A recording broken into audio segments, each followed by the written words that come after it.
നമസ്കാരം. ഇതാണ്ട് ഈ ചിക്കൻ ഈ ബക്കറ്റിൽ നമ്മൾ കുക്ക് ചെയ്യാൻ വേണ്ടിയിട്ട് പോവുക. അതും ഒരു 5 മിനിറ്റ് കുക്കിംഗ്, ഈസി ആയിട്ടൊരു മെത്തേഡ് കാണിച്ചു തരാം. അപ്പോൾ ക്യാമ്പ് സെറ്റേഴ്സിൻ്റെ പുതിയൊരു എപ്പിസോഡിലേക്ക് ഏവർക്കും സ്വാഗതം. ഇത് എടണമരത്തിൻ്റെ കുറ്റിയാണ്. അതായത് ഇംഗ്ലീഷിൽ ബേ ലീഫ് എന്നും മലബാർ ലീഫ് എന്നും ഒക്കെ പറയും. ഇതിന് നല്ല സ്മെല്ലാണ്. ഇതിൻ്റെ ഇല ഒരു സ്പൈസായിട്ട് നമ്മൾ യൂസ് ചെയ്യുന്നതാണ്. അപ്പോൾ ഈ കുറ്റി എടുത്തിട്ട് നമ്മളിങ്ങനെ തറയിൽ അടിച്ചിറക്കും.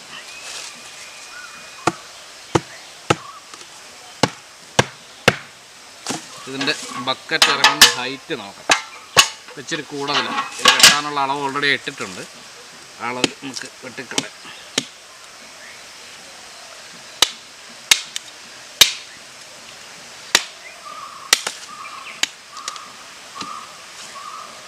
ഇനി നോക്കിയാൽ ഇനി അടിച്ചിറക്കിയാൽ കറക്റ്റായിരിക്കും.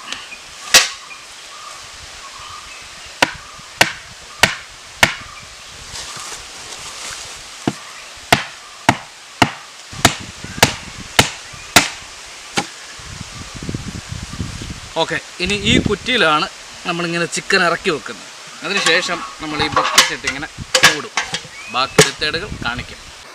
ഇത് നമുക്ക് ഈ കുറ്റിയുടെ തൊലി ഒന്ന് പൊളിച്ചെടുക്കാം. ഇത് സിനമൺ, അതായത് കറുവാപ്പട്ട പൊളിഞ്ഞ് വരുന്ന പോലെ നന്നായിട്ടിങ്ങനെ പൊളിച്ചെടുക്കാൻ പറ്റും. ഇത് പൊളിക്കുന്നത് എന്തിനാണെന്ന് വെച്ചാൽ ഇത് പൊളിച്ച് കഴിഞ്ഞാൽ പിന്നെ നല്ല സ്മെല്ലാണ്. ഇത് ശ്രീലങ്കയിലും മലേഷ്യയിലൊക്കെ ഒരു സ്പൈസായിട്ട് യൂസ് ചെയ്യുന്നതാണ്. നമ്മുടെ നാട്ടിലിൻ്റെ ഇല മാത്രം ഉപയോഗിക്കുന്നത്, തൊലി ഉപയോഗിക്കാറില്ല. അപ്പം ഇതിനകത്തോട്ട് നമ്മൾ ചിക്കൻ ഇറക്കി വെക്കുമ്പം നല്ലൊരു സ്മെല്ല് കിട്ടും. അതിന് വേണ്ടിയിട്ടാണ് നമ്മളിതിൻ്റെ തൊലി അങ്ങ് കളയുന്നത്.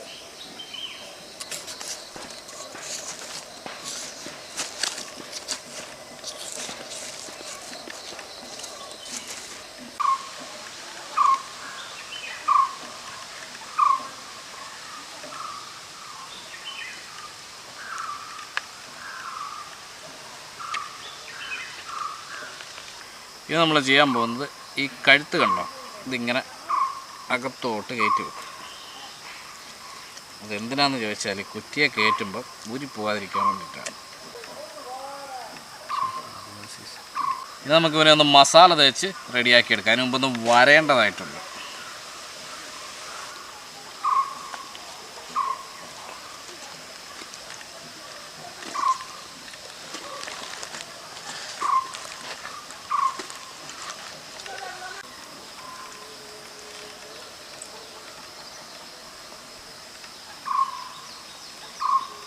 അപ്പോൾ നമ്മൾ ചിക്കൻ നന്നായിട്ട് വരഞ്ഞിട്ടുണ്ട്. ഇനി ഈ മസാലകൾ ഓരോന്നായിട്ട് ചേർത്ത് കൊടുക്കാം. ആദ്യം ഉപ്പ്,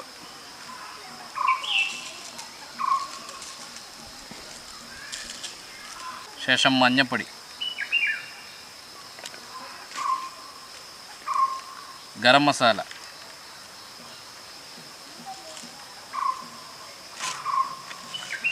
കാശ്മീരി ചില്ലി,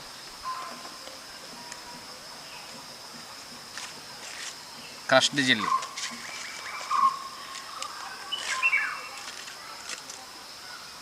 കുരുമുളക് പൊടി, ശക്കല മല്ലിപ്പൊടി ഇച്ചിരി ചേർക്കാവുള്ളൂ. അടുത്ത് നമ്മൾ ഒരു നാരങ്ങ മുറിച്ച് ഇതിലേക്ക് പിഴിയണം.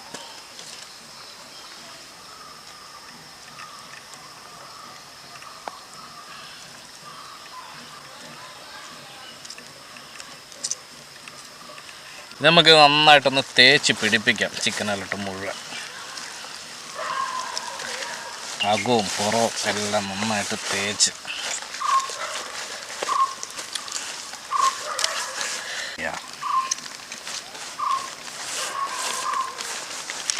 ഇതിൻ്റെ അകത്തുമൊക്കെ നന്നായിട്ട് ഇങ്ങനെ തേച്ച് പിടിപ്പിക്കണം.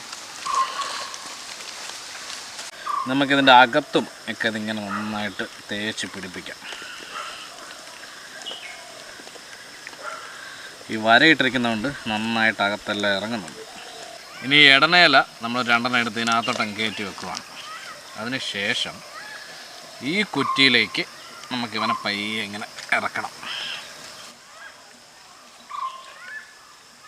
നമ്മളിത് ചെയ്യുമ്പം കമ്പി മുക്കിയെങ്കിൽ ഈ കമ്പി എടുത്തിട്ട് ഈ പുള്ളിയുടെ കാലുകൾ, ഇങ്ങനെ ക്രോസ് വെച്ച് നമ്മൾ ആദ്യം ഒന്ന് കെട്ടണം. കെട്ടിയിട്ട് അത് നമ്മൾ ഈ കുറ്റിയിലോട്ട് വെച്ച് നന്നായിട്ട് നോക്കി കെട്ടണം.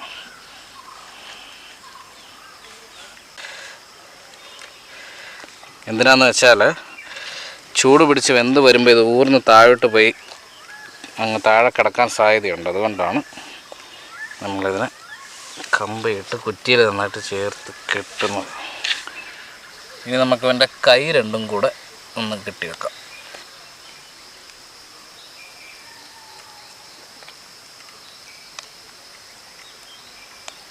ഈ വാഴയില ഇങ്ങനെ അതിൻ്റെ ചുവട്ടിലോട്ട് രണ്ടായിട്ട് കീറിയിട്ട് ഇങ്ങനെ അടുപ്പിച്ചു. എന്നിട്ട് നമ്മൾ ഈ ബക്കറ്റ് എടുത്ത് ഇങ്ങനെ ഇവനെ അങ്ങ് മൂടുകയാണ്.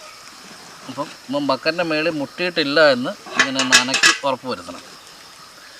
ഇത് നമ്മൾ ചെയ്യാൻ പോകുന്നത് ബക്കറ്റിൻ്റെ മേളിലോട്ട് കുറച്ച് കരികിലച്ചപ്പൊക്കെ വാരി വെക്കുന്നു. ന്യൂസ് പേപ്പർ ഇട്ട് നന്നായിട്ട് മൂടുന്നു. ശേഷം ചുറ്റും നമുക്കിങ്ങനെ വിറകെടുക്കണം.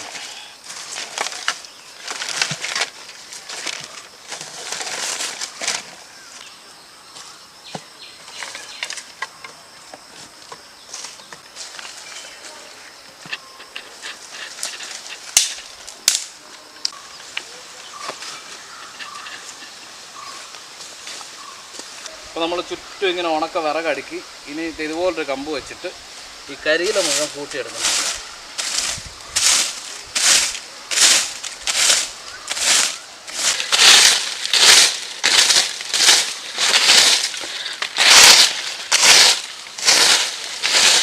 ഇത് കരിയില കൊണ്ട് നമുക്കിതിങ്ങനെ മൂടണം.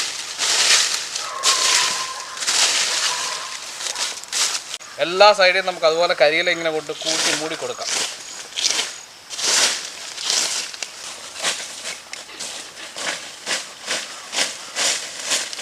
അപ്പോൾ മുഴുവൻ ഇങ്ങനെ സെറ്റ് ചെയ്തിട്ട് നമുക്ക് ഇടയ്ക്കൂടെ കൈയിട്ട് ആദ്യം വെച്ച പേപ്പറിന് തീ കൊടുക്കണം. അതെല്ലാ സൈഡിൽ നിന്ന് ഒരുപോലെ കൊടുത്തു വിടും.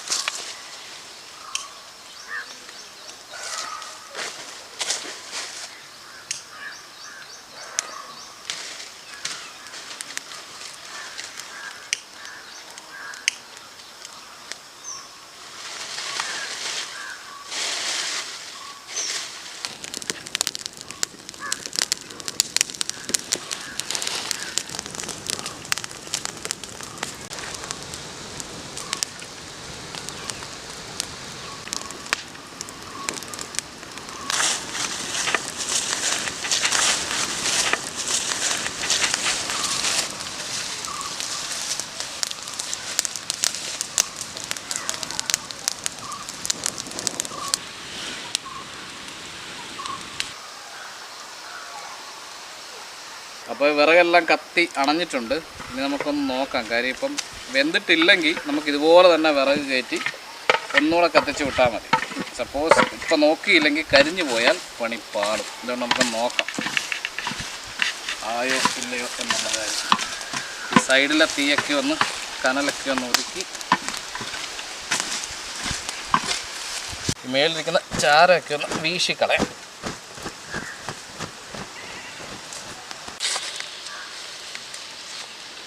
നമുക്ക് കുറച്ച് ഇല പിടിച്ചിട്ട് ഒന്ന് പയ്യെ പൊക്കി നോക്കാം എന്തായി. അടിപൊളി.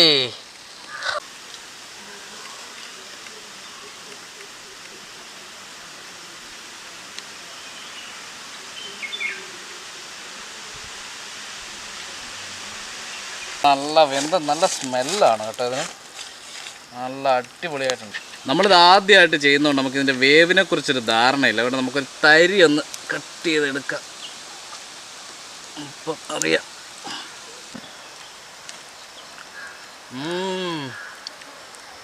നല്ല അടിപൊളിയായിട്ട് വെന്തിട്ടുണ്ട്.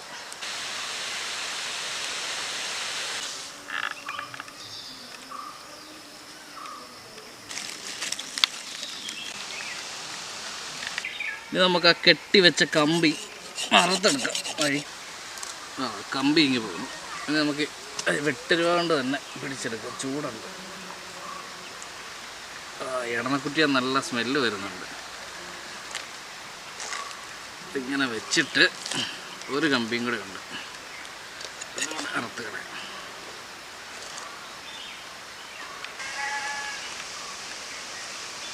അപ്പോൾ നല്ല മണം വരുന്നുണ്ട്. ഒരു ഇച്ചിരി ഇങ്ങനെ ഇടത്തിൽ കഴിച്ചു നോക്കാം.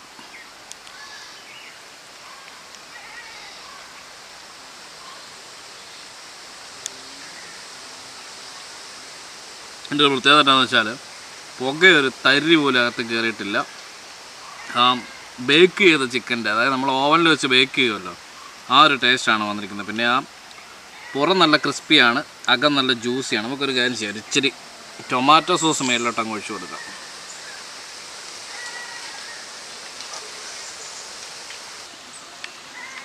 നമുക്ക് ഇവൻ്റെ ഒരു കാലിങ്ങ് പറിച്ചെടുക്കാം. ഏത് കാല് വരും? കിട്ടി. എന്നിട്ട് ഈ ടൊമാറ്റോ സോസ് ഇച്ചിരി ഇങ്ങനെ പറ്റിച്ചിട്ട് ഇതിങ്ങനെ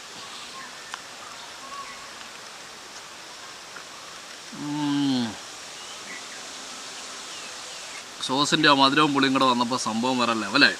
എന്തായാലും ഞാൻ മാത്രം പറഞ്ഞ് സൂചിപ്പിക്കുന്നത്, നമുക്ക് തൃശ്ശൂരിൽ നിന്നൊരു ഗഡി വന്നിട്ടുണ്ട്. ഗഡി ബാ, തൃശ്ശൂരിൽ നിന്ന് നമ്മുടെ ഗഡിയാണ് കേട്ടോ. കഴിച്ചിട്ട് പറയുന്നുണ്ടെന്ന്. സോസ് ഉണ്ടോ അതിൽ?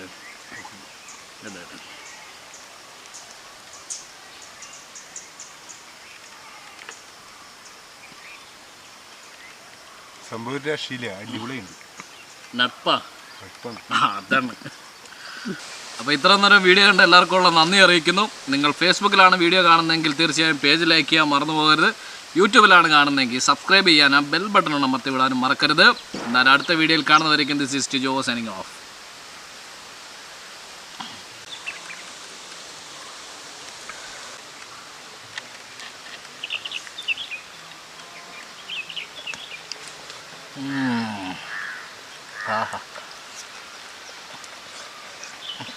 താടി മീശ ഉള്ളതുകൊണ്ട് വലിയ പാടാ.